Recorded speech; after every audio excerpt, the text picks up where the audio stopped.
Kids left to their own devices, they're going to come up with the whole scenario of what happened. So if you think you're going to be one big, happy, merged, blended step family, it can happen. Yes, absolutely. It takes a lot of time and a lot of low heat. Hey everyone, welcome back to another Family Care Learning podcast. My name is Brandon Jones, and with me I have one of our therapists at Arizona Family Counseling, Steve, and his wife Deanna. We are continuing a series on the step family curriculum that you all have been working on and have worked on and created, and it's just incredible, and we're so excited to share it with you. If you haven't checked out our first podcast, check it out below, where it kind of gives a quick introduction of the curriculum and what we're working on. But today, we're actually going to talk about the first session. So there's this acronym with MERGE in it, and the first one stands for M, and M is manage expectations. So can you talk a little bit about what this first one's about? Sure.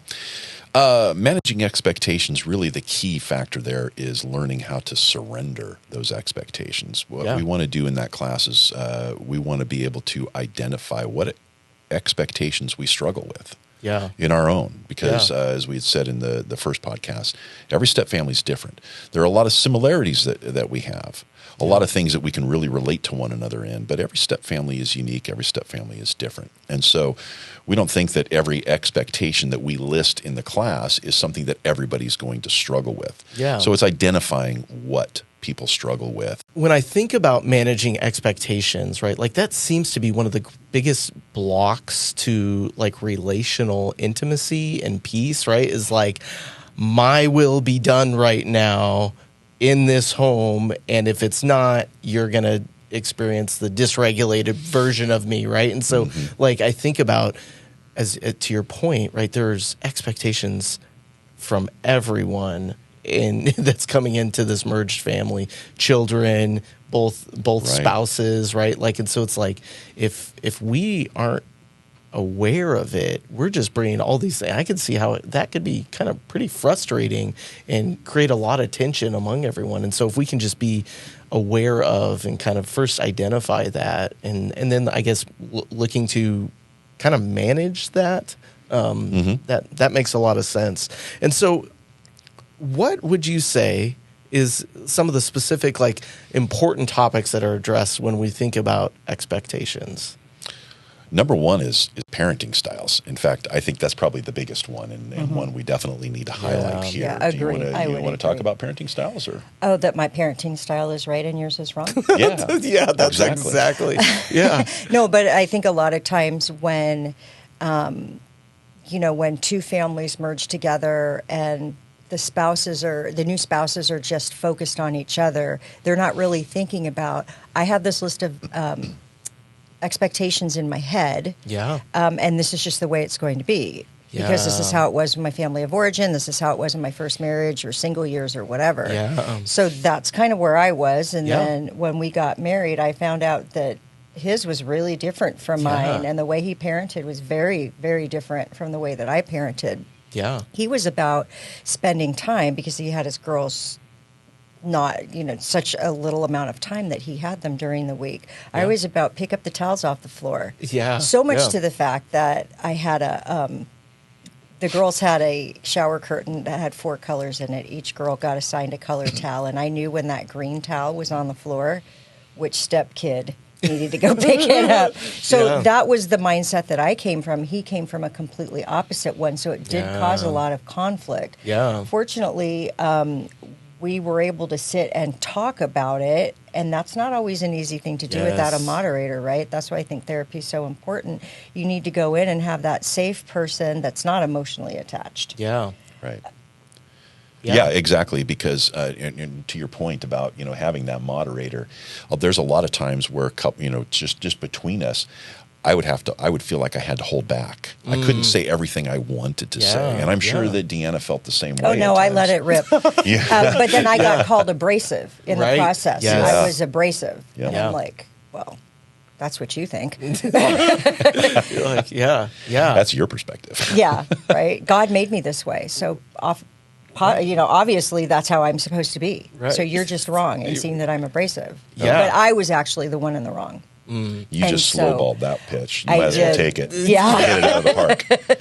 So I had been called abrasive. I brought this up to our small group because just because we were leaders of the group didn't mean that we didn't have problems. We had all kinds of problems. Why do you think we had the small group in the first place? You people tell us what to do. Yeah. And one of the guys in the small group asked me, he goes, well, is that a godly characteristic to be abrasive? And I am a very quick processor. So I can usually come up with an answer very quickly. And I looked at him and I said, actually, I'm going to need to take a week on this. Wow. And I'm so grateful that I did, because as I was looking through characteristics of the fruit of the Spirit, or, how was Jesus, right? Yeah.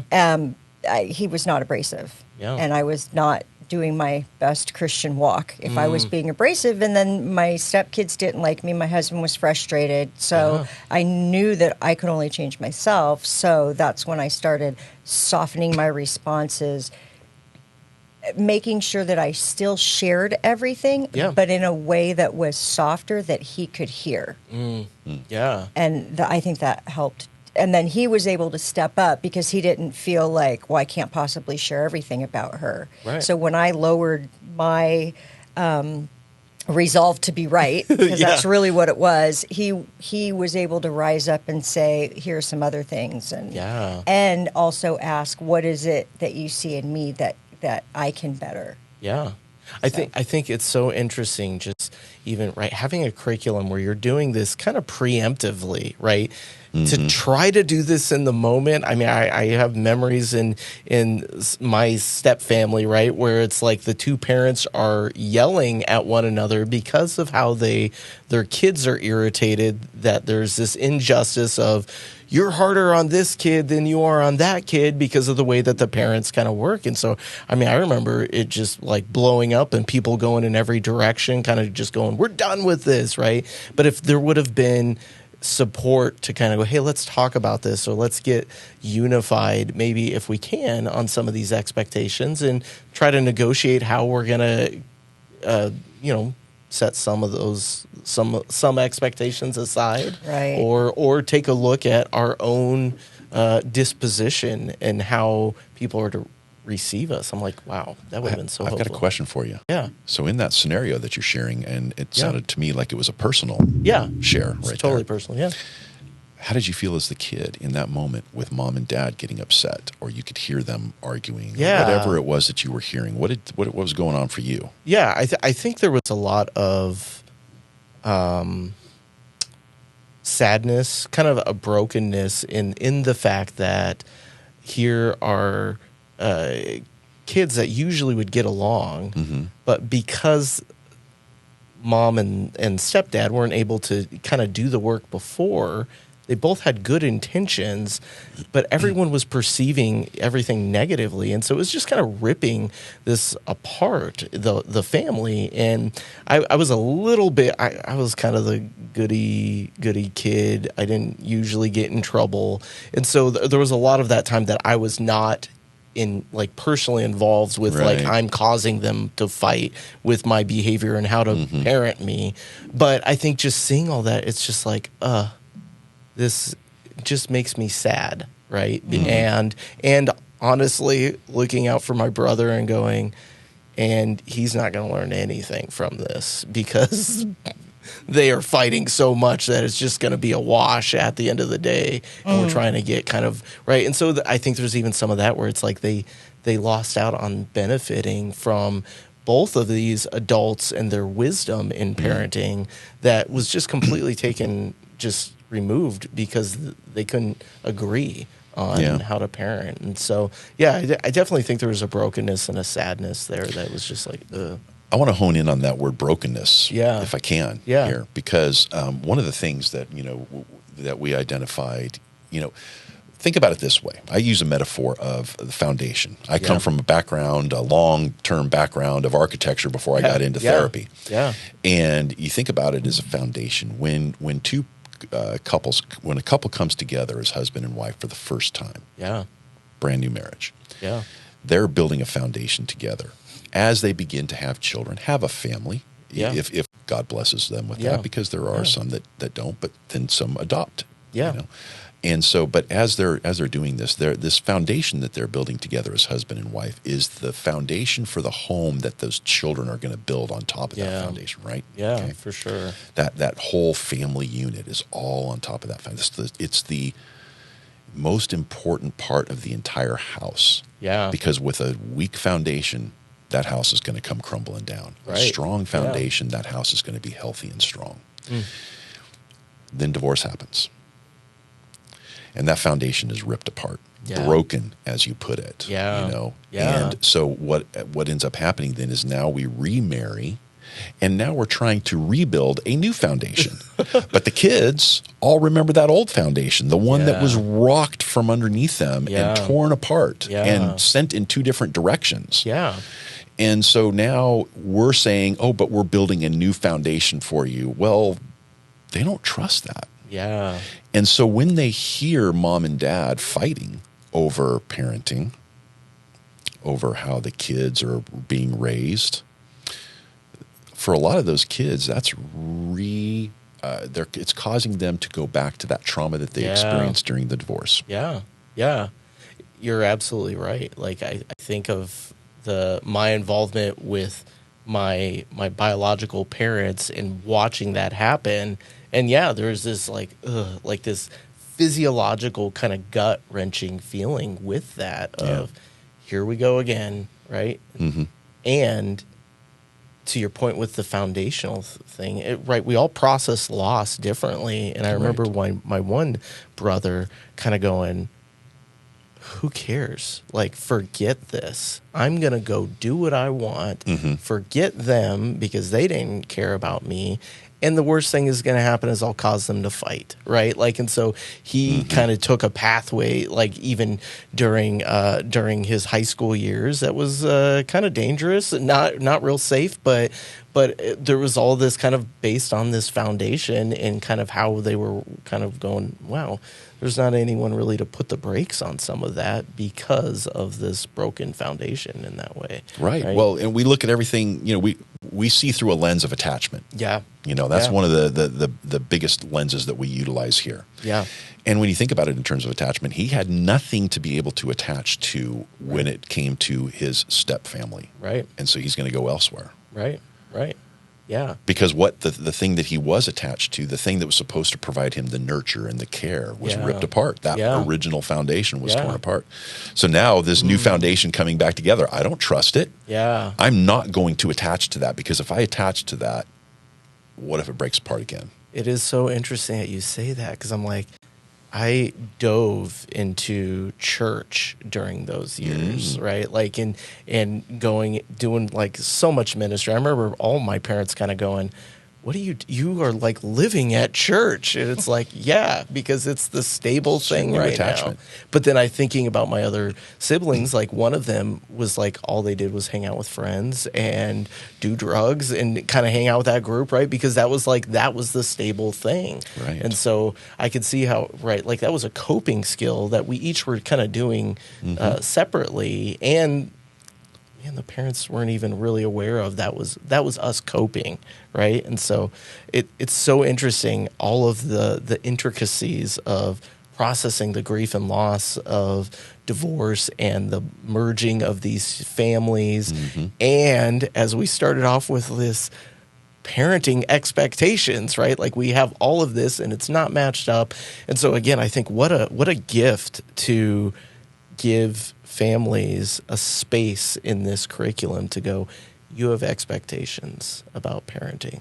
Yeah. You might not even be aware of all of them. Let's start working through that. Yeah. And not in the moment when we have to discipline a child, but before that happens, hopefully, or in a place that's more regulated, right? Like, because I think that's the thing is it's like in the moment, you got all those expectations and all that kind of emotion and tension right in the moment. It's going to be really challenging to negotiate all that then. If we can do that before, you are providing such a better opportunity for this foundation to kind of kind of cement together a little bit better. Well, and the more we can remain regulated, especially as husband and wife, the more it increases the trust from the kids in that foundation. Yeah.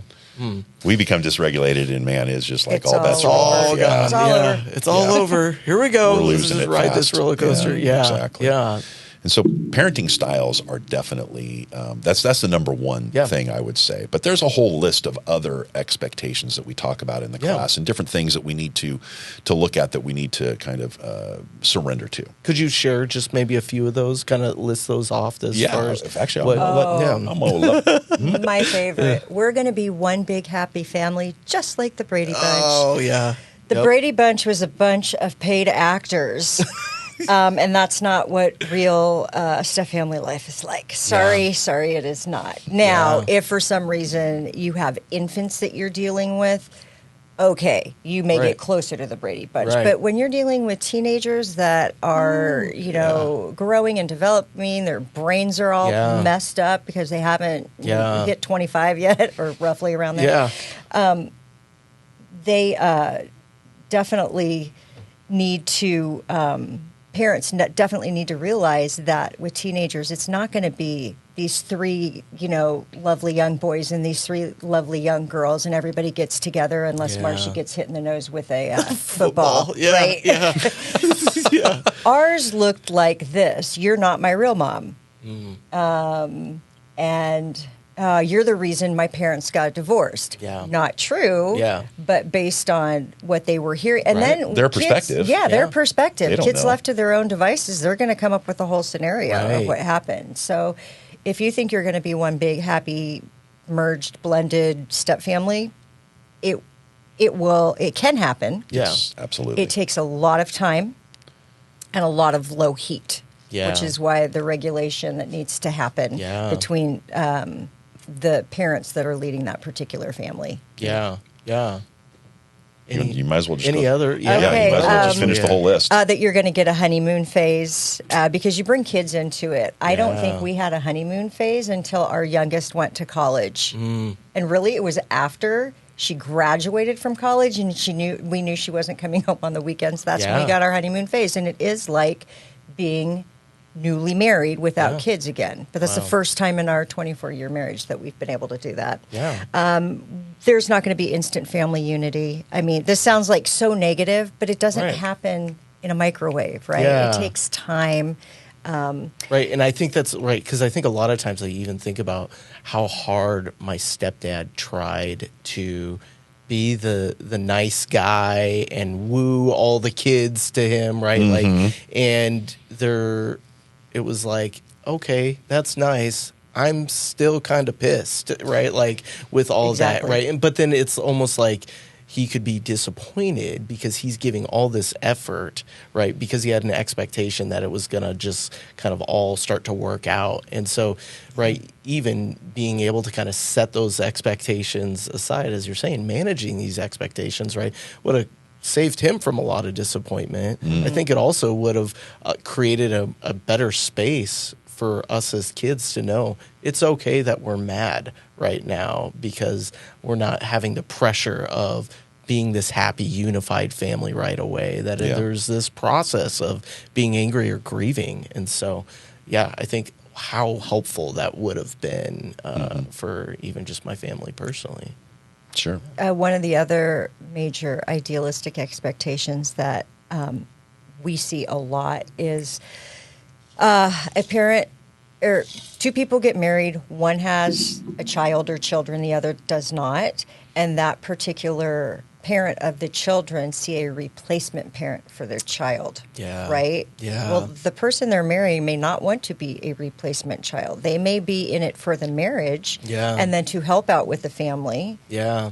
And if this is not discussed ahead of time, then it can lead to expectations, right? You need to catch those expectations where they happen. Then finally, another expectation is that this marriage will be an antidote for divorce. That's statistically, that's simply not true. Yeah. Whether you're in the church or out of the church, we know the divorce rate's about the same. And second marriages, sadly, vast majority of them, I think it's close to 68% of remarriages. It depends on... Statistics vary, but... It depends on what article you read, but it's well above the 50% first-time divorce rate. Yeah. That step families that have children involved within the first 24 months will dissolve. Wow. It's the highest rate of divorces in the first 24 months. Within the first 24 months. Drops considerably when you reach 5, and after 5, it drops a lot. Okay.